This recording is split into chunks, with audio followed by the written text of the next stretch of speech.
आज मैं आपको एक ऐसी रोमांचक कहानी सुनाने जा रही हूं जिसे सुनकर आपके रोंगटे खड़े हो जाएंगे। राजमहलों, रहस्यमयी तहखानों और अंधेरे में छिपे रहस्यों से जुड़ी ये अनूठी कहानी आपको सोचने पर मजबूर कर देगी।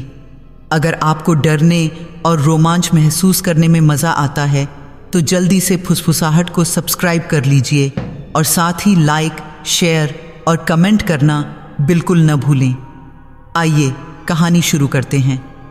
राजस्थान के एक छोटे से राज्य में एक विशाल राजमहल था। यह महल सिर्फ पत्थरों और दीवारों का बना हुआ घर नहीं था, बल्कि इतिहास के पन्नों में दर्ज एक ऐसी धरोहर था जिसके बारे में लोग फुसफुसाते हुए बात करते थे। महल की भव्यता देखने लायक थी। ऊंचे ऊंचे गुंबद, नक्काशीदार खंभे और संगमरमर से सजी दीवारें। लेकिन इस सब के बीच एक ऐसी जगह थी जिसका जिक्र करते हुए लोगों की आवाज़ धीमी हो जाती थी। महल का तहखाना। यह तहखाना पिछले 100 सालों से बंद पड़ा था। कोई नहीं जानता था कि आखिरी बार इसे कब खोला गया था।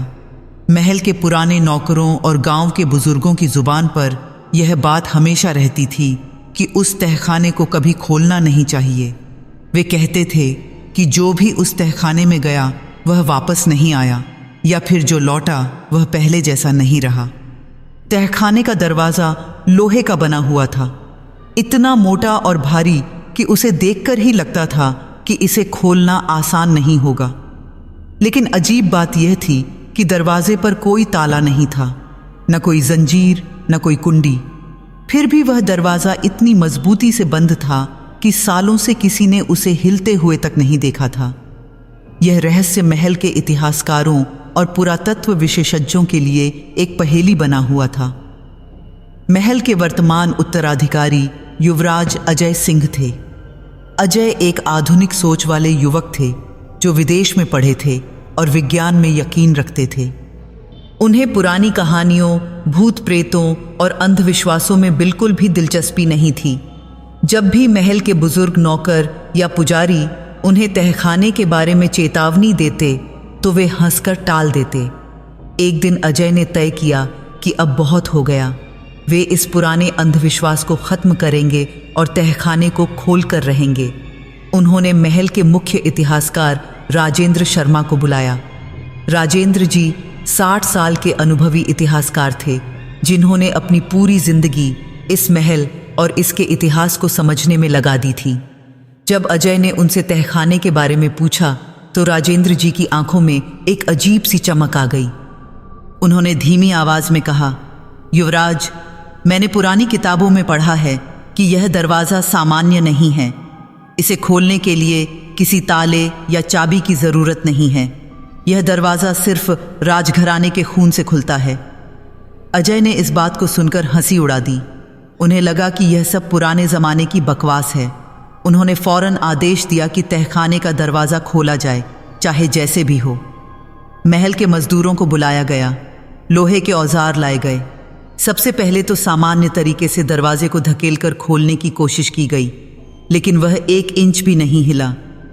फिर भारी हथौड़ों से दरवाजे पर वार किए गए, लेकिन हैरानी की बात यह थी कि लोहे के औजार टूट गए, लेकिन दरवाजे पर एक खरोंच तक नहीं आई। अजय ने सोचा कि शायद आधुनिक मशीनों से काम हो जाएगा। उन्होंने शहर से इलेक्ट्रिक ड्रिल मशीनें और कटिंग उपकरण मंगवाए, लेकिन जैसे ही मशीनें दरवाजे के संपर्क में आईं, वे अचानक बंद हो गईं। बार बार कोशिश की गई, लेकिन हर बार यही हुआ। मजदूर डर गए थे। उन्होंने कहा कि इस दरवाजे में कोई अलौकिक शक्ति है। अजय को गुस्सा आ रहा था, लेकिन साथ ही उनके मन में एक अजीब सी जिज्ञासा भी जाग उठी थी। तभी महल के बूढ़े पुजारी पंडित विश्वनाथ वहां आए। वे 90 साल के थे और उनकी झुर्रियों भरी त्वचा पर अनुभव की छाप साफ दिखती थी। पंडित जी ने धीरे से कहा, राजकुमार, यह दरवाज़ा किसी औजार या मशीन से नहीं खुलेगा। पुराने ग्रंथों में लिखा है कि इसे खोलने के लिए राजघराने का खून चाहिए, आपका खून। अजय ने पहले तो इस बात को हंसी में उड़ा दिया, लेकिन जब सभी तरीके नाकाम हो गए तो उन्हें लगा कि शायद एक बार कोशिश करके देख लेनी चाहिए। आखिर एक बूंद खून से क्या फर्क पड़ेगा। उन्होंने अपनी जेब से एक छोटा चाकू निकाला और अपनी बाईं हाथ की तर्जनी उंगली पर हल्का सा कट लगाया। खून की एक बूंद निकली और दरवाजे की सतह पर गिरी। जैसे ही वह बूंद लोहे को छुई, एक अजीब सी घटना हुई। खून की बूंद दरवाजे में समा गई, जैसे किसी ने उसे सोख लिया हो। फिर दरवाजे पर एक हल्की सी लाल रोशनी फैली, जो कुछ सेकंड में गायब हो गई, और फिर दरवाज़ा बिना किसी आवाज़ के धीरे धीरे खुलने लगा। कोई चरमराहट नहीं, कोई घर्षण की आवाज़ नहीं, बस एक सन्नाटा जो और भी डरावना था। सभी लोग स्तब्ध खड़े थे। अजय की सांसें तेज हो गई थीं। दरवाज़ा पूरी तरह खुल चुका था और उसके भीतर से एक अंधकारमय सीढ़ियाँ नीचे की ओर जा रही थीं। लेकिन सबसे अजीब बात यह थी कि तहखाने से एक ठंडी हवा का झोंका बाहर आया। ऐसी हवा जो बिल्कुल किसी की सांस की तरह महसूस हो रही थी। गर्मी के उस मौसम में भी वह हवा इतनी ठंडी थी कि सभी लोग कांप गए।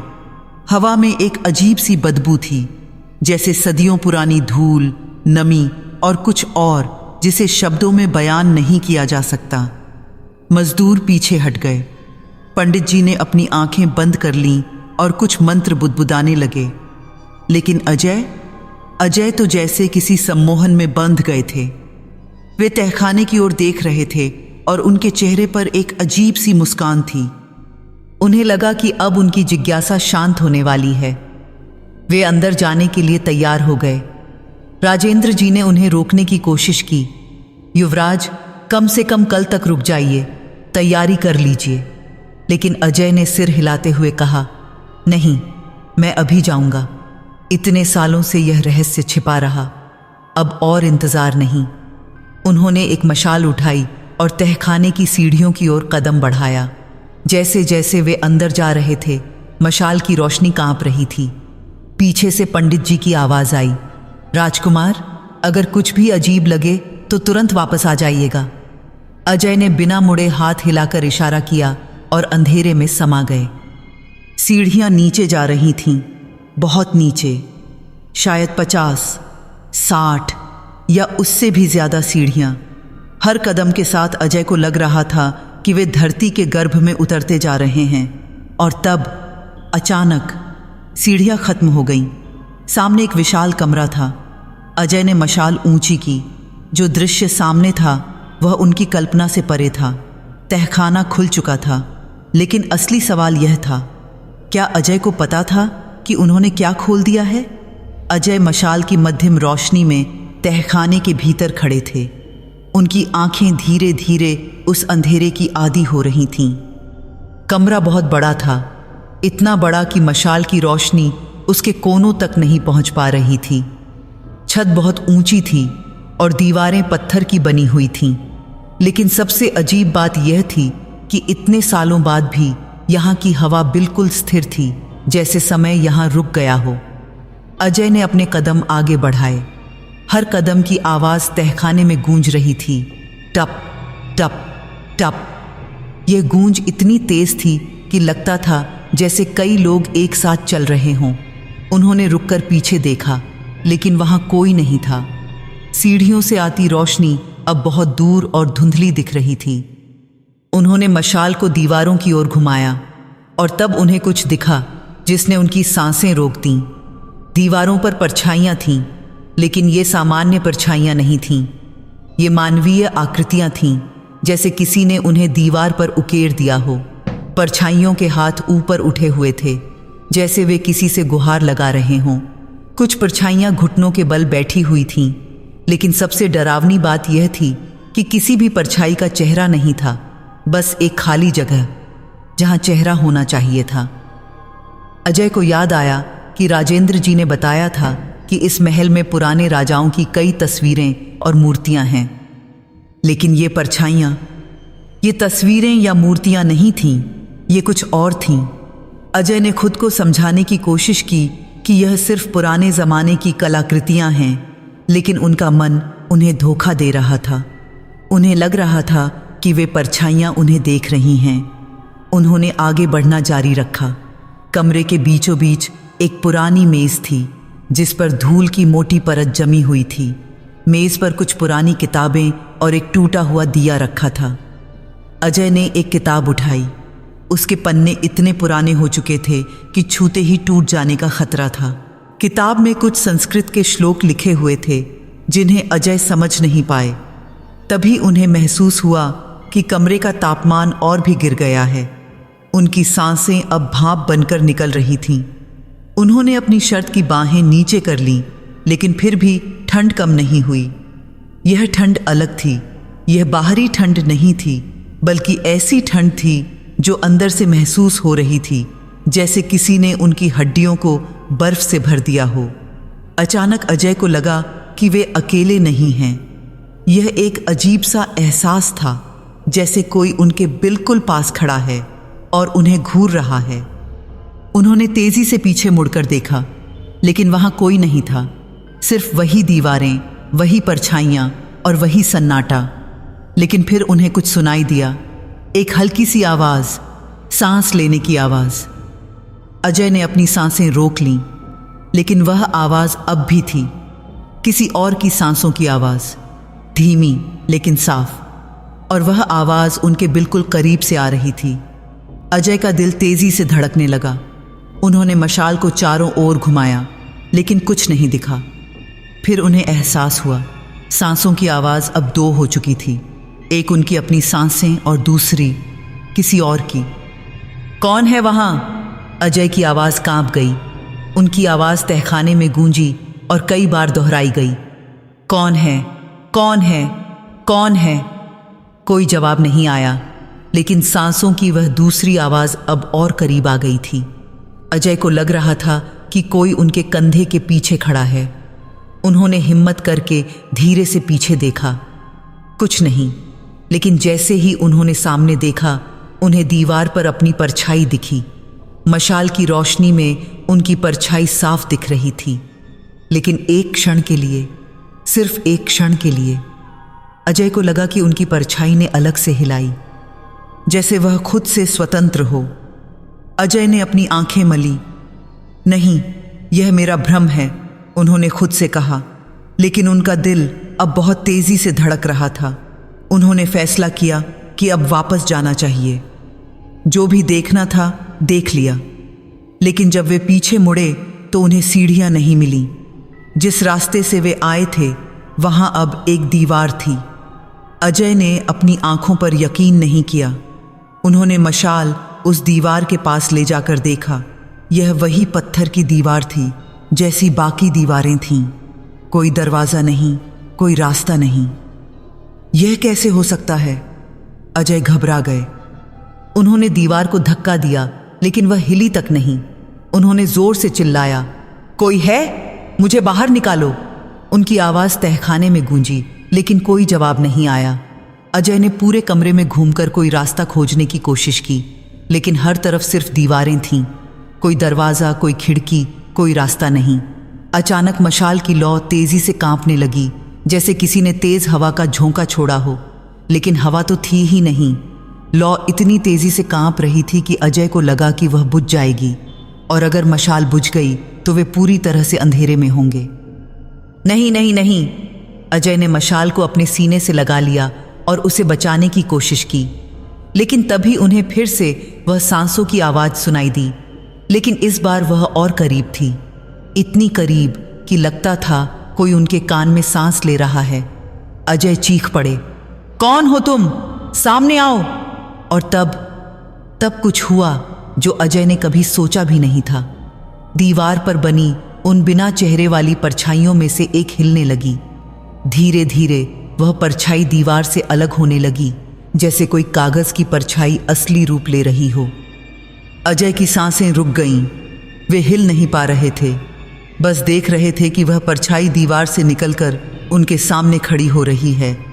उसका कोई चेहरा नहीं था, कोई आंखें नहीं थीं, लेकिन फिर भी अजय को लग रहा था कि वह उन्हें देख रही है। परछाई ने अपना हाथ उनकी ओर बढ़ाया। अजय पीछे हटना चाहते थे, लेकिन उनके पैर जैसे जमीन से चिपक गए थे। वह हाथ करीब आता गया और करीब और करीब, और फिर मशाल बुझ गई। पूरा तहखाना अंधेरे में डूब गया। अजय ने चीखने की कोशिश की, लेकिन उनके गले से आवाज़ नहीं निकली। अंधेरे में उन्हें कुछ नहीं दिख रहा था, लेकिन वे महसूस कर सकते थे कि कोई उनके बहुत पास है, बहुत बहुत पास। और फिर उन्हें अपने कंधे पर एक ठंडा स्पर्श महसूस हुआ, किसी का हाथ। महल के बाहर सूरज डूब चुका था। पंडित विश्वनाथ, राजेंद्र जी और बाकी नौकर तहखाने के दरवाजे के सामने बेचैनी से खड़े थे। अजय को अंदर गए पूरे 6 घंटे हो चुके थे। शुरुआत में तो सबने सोचा कि युवराज तहखाने का निरीक्षण कर रहे होंगे, लेकिन अब चिंता बढ़ने लगी थी। बहुत देर हो गई है, राजेंद्र जी ने परेशान होकर कहा। हमें अंदर जाकर देखना चाहिए। पंडित जी ने सिर हिलाया। नहीं, अगर युवराज को कुछ हुआ और हम अंदर गए तो हमारा भी वही हाल होगा। हमें बाहर से ही इंतजार करना चाहिए। तभी अचानक तहखाने के अंदर से कुछ आवाजें आईं। कदमों की आवाज, धीमी लेकिन साफ। कोई सीढ़ियां चढ़कर ऊपर आ रहा था। सभी लोग सतर्क हो गए। राजेंद्र जी ने मशालें जलाईं और सब दरवाजे की ओर देखने लगे। कदमों की आवाज पास आती गई और फिर अंधेरे से युवराज अजय बाहर निकले। युवराज, राजेंद्र जी दौड़कर उनके पास गए। आप ठीक तो हैं? सब लोग अजय के चारों ओर इकट्ठे हो गए। उनके कपड़ों पर धूल लगी हुई थी। चेहरा थोड़ा पीला दिख रहा था, लेकिन शारीरिक रूप से वे बिल्कुल ठीक लग रहे थे। कोई चोट नहीं, कोई खरोंच नहीं। उन्होंने सबकी ओर देखा, लेकिन कुछ नहीं कहा। युवराज, आप इतनी देर कहाँ थे? अंदर क्या है? हमें कितनी चिंता हो रही थी। राजेंद्र जी ने उत्सुकता से पूछा। अजय ने अपना मुंह खोला जैसे कुछ कहने वाले हों, लेकिन कोई आवाज नहीं निकली। उन्होंने फिर से कोशिश की, होंठ हिले, लेकिन आवाज नहीं आई। उनके चेहरे पर घबराहट के भाव आ गए। उन्होंने अपने गले पर हाथ रखा और फिर से बोलने की कोशिश की। कुछ नहीं, एक शब्द नहीं। पंडित जी आगे बढ़े। युवराज, आप बोल क्यों नहीं रहे? अजय ने हाथों के इशारों से समझाने की कोशिश की। उनकी आंखों में डर साफ दिख रहा था। वे अपने गले की ओर इशारा कर रहे थे, जैसे कह रहे हों कि उनकी आवाज चली गई है। यह कैसे हो सकता है? राजेंद्र जी चौंक गए। चलिए, तुरंत डॉक्टर को बुलाते हैं। अजय को उनके कमरे में ले जाया गया। महल के निजी चिकित्सक डॉक्टर रमेश को फौरन बुलाया गया। उन्होंने अजय की पूरी जांच की, गले की जांच की, आवाज की नसों को देखा। उन्होंने कई तरह के परीक्षण किए। महाराज, डॉक्टर रमेश ने कहा, मुझे कुछ समझ नहीं आ रहा। युवराज की आवाज की नसें बिल्कुल सही हैं। गले में कोई सूजन नहीं है, कोई चोट नहीं है। शारीरिक रूप से सब कुछ सामान्य है, लेकिन फिर भी वे बोल नहीं पा रहे। तो फिर समस्या क्या है? राजेंद्र जी ने पूछा। डॉक्टर ने सिर हिलाया। यह मेरी समझ से बाहर है। चिकित्सा विज्ञान के अनुसार युवराज को बोलने में कोई दिक्कत नहीं होनी चाहिए, लेकिन वे बोल नहीं पा रहे। पंडित जी चुपचाप कोने में खड़े यह सब सुन रहे थे। उनके चेहरे पर गहरी चिंता के भाव थे। रात होते होते पूरे महल में यह खबर फैल गई कि युवराज तहखाने से अपनी आवाज खोकर लौटे हैं। अजय को उनके बिस्तर पर लिटाया गया। उन्हें नींद की दवा दी गई, लेकिन वे सो नहीं पा रहे थे। उनकी आंखें खुली थीं और वे छत की ओर देख रहे थे। उनके चेहरे पर एक अजीब सा भाव था, न डर न चिंता, बस एक खालीपन। रात के लगभग 2 बजे जब सब सो गए थे, तब महल के गलियारों में एक अजीब आवाज सुनाई देने लगी। कदमों की आवाज, धीमी लेकिन साफ। टप टप टप। कोई गलियारों में घूम रहा था। एक बूढ़े नौकर ने यह आवाज सुनी। उसने सोचा कि शायद युवराज अपने कमरे में बेचैन हैं। वह देखने के लिए गया, लेकिन जब उसने युवराज के कमरे का दरवाजा खोला तो अजय अपने बिस्तर पर सो रहे थे। फिर वह आवाज कहां से आ रही थी? नौकर ने गलियारे में देखा, वहां कोई नहीं था, लेकिन कदमों की आवाज अब भी आ रही थी और वह आवाज तहखाने की ओर जा रही थी। नौकर ने हिम्मत करके पीछा किया। वह धीरे धीरे तहखाने के दरवाजे के पास पहुंचा। कदमों की आवाज रुक गई थी। तहखाने का दरवाजा अब बंद था, बिल्कुल वैसे ही जैसे 100 साल पहले था। लेकिन नौकर को लगा कि किसी ने अभी अभी उस दरवाजे को छुआ है। हवा में एक अजीब सी ठंडक थी। वह डर कर वापस भाग गया। अगले दिन सुबह जब अजय उठे तो सभी ने देखा कि उनमें एक बदलाव आ गया है। वे पहले से शांत लग रहे थे, बहुत ज़्यादा शांत। उनकी आंखों में वह चमक नहीं थी जो पहले हुआ करती थी। वे बोल नहीं सकते थे, इसलिए इशारों से बात करते, लेकिन उनके इशारे भी अजीब थे, जैसे वे सोच समझकर नहीं बल्कि किसी और के निर्देश पर कर रहे हों। राजेंद्र जी ने उन्हें कागज कलम दिया। युवराज, अंदर क्या था? कृपया लिख दीजिए। अजय ने कलम उठाया। सबकी नज़रें उनके हाथ पर टिकी थीं। उन्होंने लिखना शुरू किया, लेकिन जो लिखा वह सिर्फ एक शब्द था, कुछ नहीं। कुछ नहीं? राजेंद्र जी हैरान हो गए। लेकिन युवराज, आप 6 घंटे तक अंदर थे, वहां जरूर कुछ तो रहा होगा। अजय ने फिर लिखा, कुछ नहीं, बस अंधेरा। पंडित जी ने कहा, युवराज, अगर वहां कुछ नहीं था तो आपकी आवाज कैसे चली गई? अजय ने उनकी ओर देखा। उनकी आंखों में एक अजीब सा भाव था। उन्होंने कुछ नहीं लिखा, बस उठे और अपने कमरे में चले गए। उस दिन के बाद से महल में अजीब घटनाएं होने लगीं। रात को हमेशा कदमों की आवाज़ सुनाई देती, लेकिन कोई दिखता नहीं। तहखाने का दरवाज़ा बंद रहता, लेकिन उसके पास से गुजरते समय लोगों को ठंडक महसूस होती। और सबसे अजीब बात, जब भी कोई अजय के कमरे के सामने से गुजरता तो उसे लगता कि अंदर से कोई फुसफुसा रहा है, लेकिन अजय तो बोल ही नहीं सकते थे। एक रात महल की एक नौकरानी देर रात काम कर रही थी। वह गलियारे में झाड़ू लगा रही थी।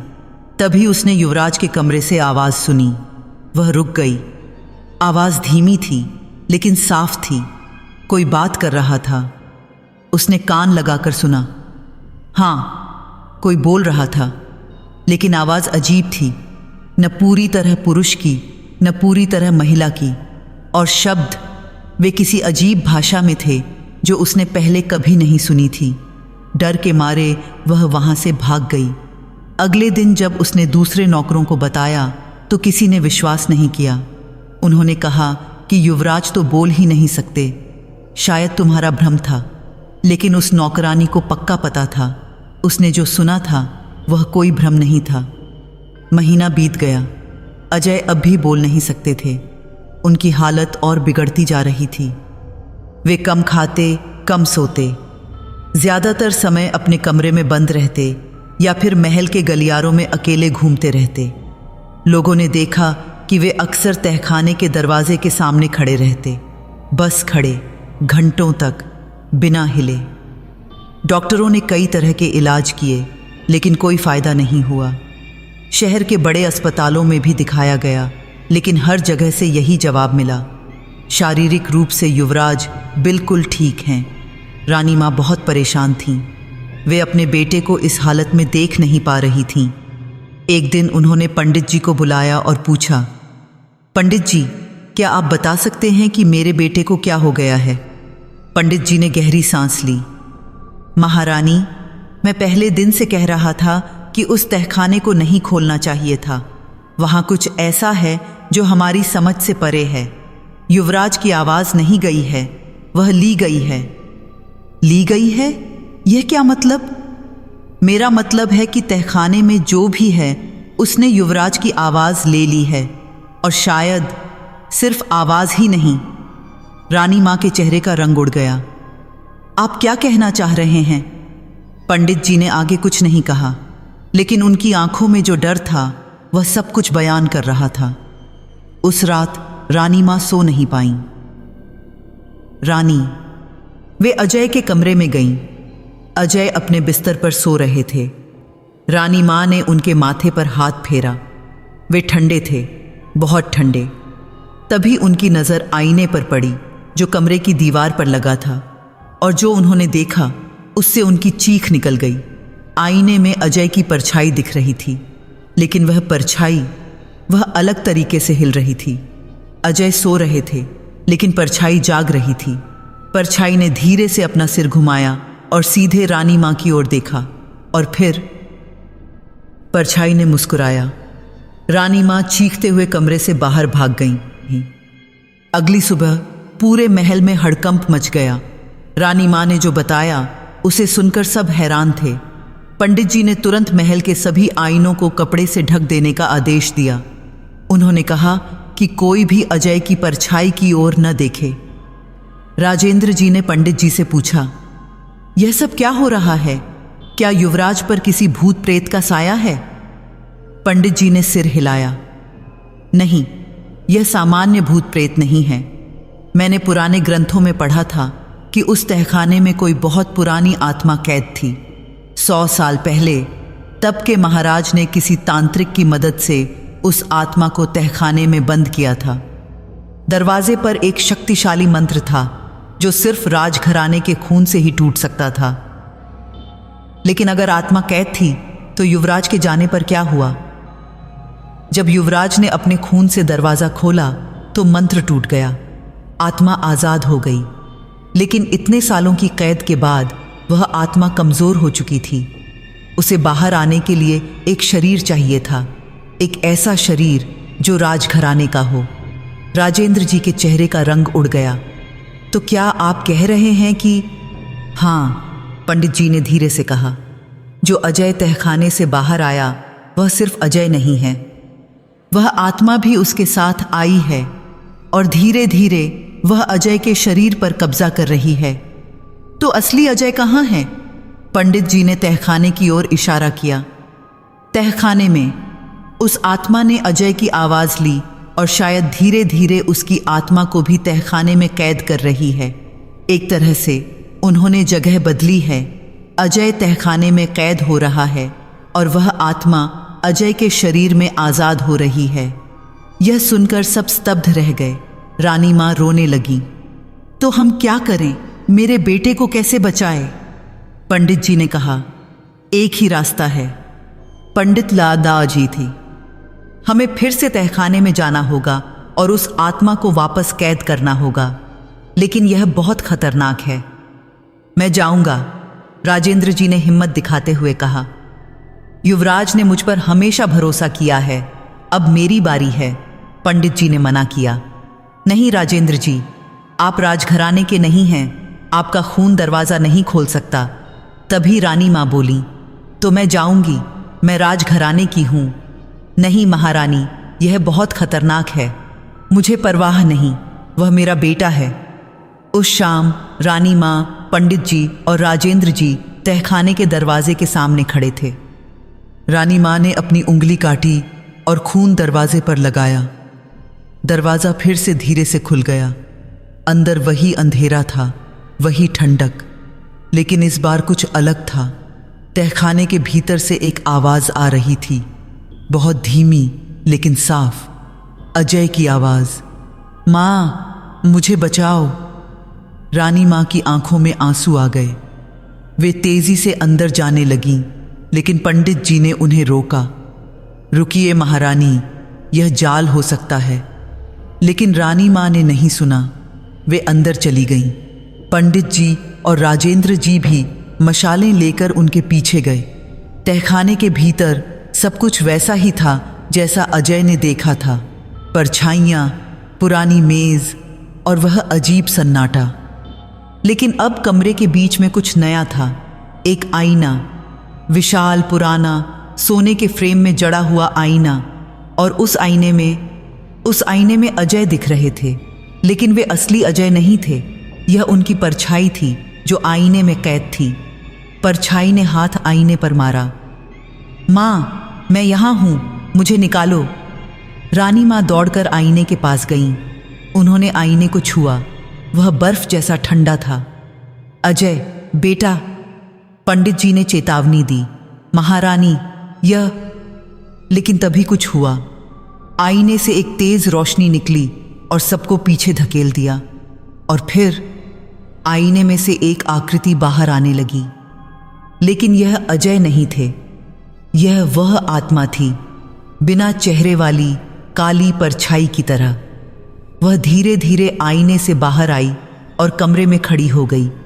उसने रानी माँ की ओर देखा और फिर उसने बोलना शुरू किया अजय की आवाज़ में, धन्यवाद माँ, अब मैं पूरी तरह आज़ाद हूँ।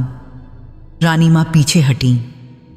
तुम कौन हो? आत्मा ने हंसना शुरू किया। वह हंसी इतनी डरावनी थी कि सबके रोंगटे खड़े हो गए। मैं कौन हूं? मैं तो 100 साल से यहां कैद था। तुम्हारे पूर्वजों ने मुझे यहां बंद किया था, लेकिन अब मैं आज़ाद हूं और तुम्हारे बेटे का शरीर मेरा है। पंडित जी ने मंत्र पढ़ना शुरू किया। उन्होंने अपने हाथ में एक रुद्राक्ष की माला पकड़ी हुई थी, लेकिन आत्मा सिर्फ हंसती रही। तुम्हारे मंत्र अब काम नहीं करेंगे पंडित। मैं अब एक जीवित शरीर में हूं, तुम मुझे नहीं रोक सकते। राजेंद्र जी ने हिम्मत करके पूछा। असली युवराज कहाँ हैं? आत्मा ने आईने की ओर इशारा किया। वहां जहां मैं 100 साल तक था, अब उसकी बारी है। रानी मां ने आईने में देखा। अजय की परछाई अब धुंधली होती जा रही थी, जैसे वह गायब हो रही हो।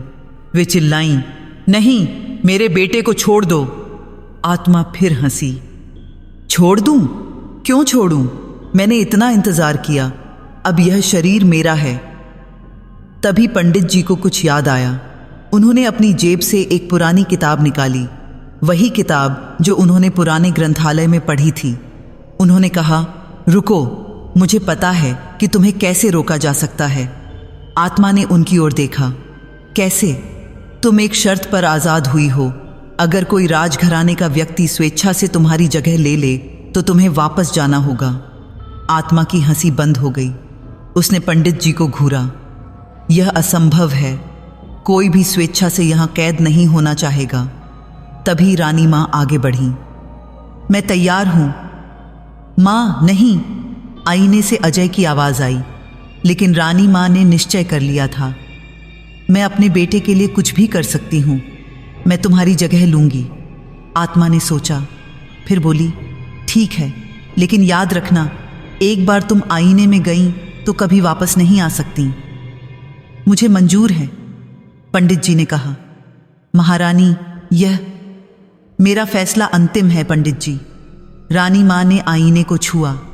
एक तेज रोशनी फैली और फिर रानी माँ आईने में समा गईं और उसी क्षण आईने से अजय बाहर आ गए, असली अजय। आत्मा चीखी, नहीं, यह धोखा है। लेकिन बहुत देर हो चुकी थी। रानी माँ की कुर्बानी ने शर्त पूरी कर दी थी। आत्मा को वापस जाना ही होगा। आत्मा ने अजय के शरीर को छोड़ना शुरू किया। एक काली धुआं जैसी चीज अजय के मुंह से बाहर निकली और आईने की ओर खींचने लगी। आत्मा चीख रही थी, विरोध कर रही थी, लेकिन कोई फायदा नहीं हुआ। धीरे धीरे वह पूरी तरह से आईने में समा गई। अजय जमीन पर गिर पड़े। पंडित जी और राजेंद्र जी दौड़कर उनके पास गए। युवराज, युवराज! अजय ने धीरे से आंखें खोलीं। उनके होंठ हिले। माँ! उनकी आवाज़ वापस आ गई थी, लेकिन जब उन्होंने आईने की ओर देखा तो उनकी आंखों में आंसू आ गए। आईने के भीतर रानी माँ खड़ी थीं। उन्होंने मुस्कुराते हुए अजय की ओर हाथ हिलाया। माँ, नहीं, वापस आओ! अजय चीखे। वे आईने की ओर दौड़े, लेकिन पंडित जी ने उन्हें रोक लिया। युवराज, यह उनका फैसला था। उन्होंने आपको बचाने के लिए खुद को कुर्बान कर दिया। अजय ने आईने को छुआ। वह अब भी बर्फ जैसा ठंडा था। उन्होंने रोते हुए कहा, माँ, मैं आपको वापस लाऊंगा, मैं वादा करता हूँ। लेकिन आईने के भीतर से कोई आवाज़ नहीं आई। रानी माँ की मुस्कान धीरे धीरे धुंधली होती गई और फिर आईना काला हो गया। पंडित जी ने कहा, युवराज, हमें यहाँ से जाना चाहिए और इस तहखाने को हमेशा के लिए बंद कर देना चाहिए। अजय ने आखिरी बार आईने को देखा, फिर धीरे से कहा, ठीक है। वे तीनों तहखाने से बाहर आए। अजय ने फिर से अपनी उंगली काटी और दरवाजे पर खून लगाया, लेकिन इस बार उन्होंने एक अलग मंत्र बोला, एक ऐसा मंत्र जो पंडित जी ने उन्हें सिखाया था। दरवाज़ा बंद हो गया, लेकिन इस बार दरवाजे पर एक लाल निशान उभर आया, एक मुहर जो दर्शाती थी कि यह दरवाज़ा अब हमेशा के लिए बंद है। अगले कुछ दिनों में महल में शांति लौट आई। कदमों की आवाज़ें बंद हो गईं। परछाइयाँ अब अजीब तरीके से नहीं हिलतीं, लेकिन अजय बदल गए थे। वे अब पहले जैसे नहीं थे। उनकी आंखों में एक गहरा दुख था। वे अक्सर रानी माँ के कमरे में जाकर बैठ जाते और घंटों वहीं रहते। उन्होंने शासन का काम संभाल लिया, लेकिन उनकी मुस्कान गायब हो चुकी थी। राजेंद्र जी और पंडित जी ने तय किया कि तहखाने के बारे में किसी को नहीं बताएंगे, इसे एक रहस्य बना रहने दिया जाएगा। उन्होंने तहखाने के दरवाजे के सामने एक मोटी दीवार बनवा दी ताकि कोई गलती से भी वहां न पहुंच सके। लेकिन कुछ महीनों बाद एक अजीब घटना हुई। एक रात महल के एक नए नौकर ने, जो तहखाने की कहानी नहीं जानता था, महल के पुराने हिस्से में सफाई करते समय कुछ सुना। वह आवाज़ दीवार के पीछे से आ रही थी, जिस दीवार के पीछे तहखाना था। किसी की फुसफुसाहट, मुझे बाहर निकालो प्लीज़, कोई तो सुनो। नौकर डर गया और वहाँ से भाग गया। अगले दिन जब उसने दूसरे नौकरों को बताया तो सबने उसे चुप करा दिया। उन्होंने कहा कि वह भूल जाए जो उसने सुना, लेकिन उस नौकर को पता था कि उसने क्या सुना था। और सबसे डरावनी बात यह थी कि वह आवाज़ एक महिला की थी, रानी माँ की।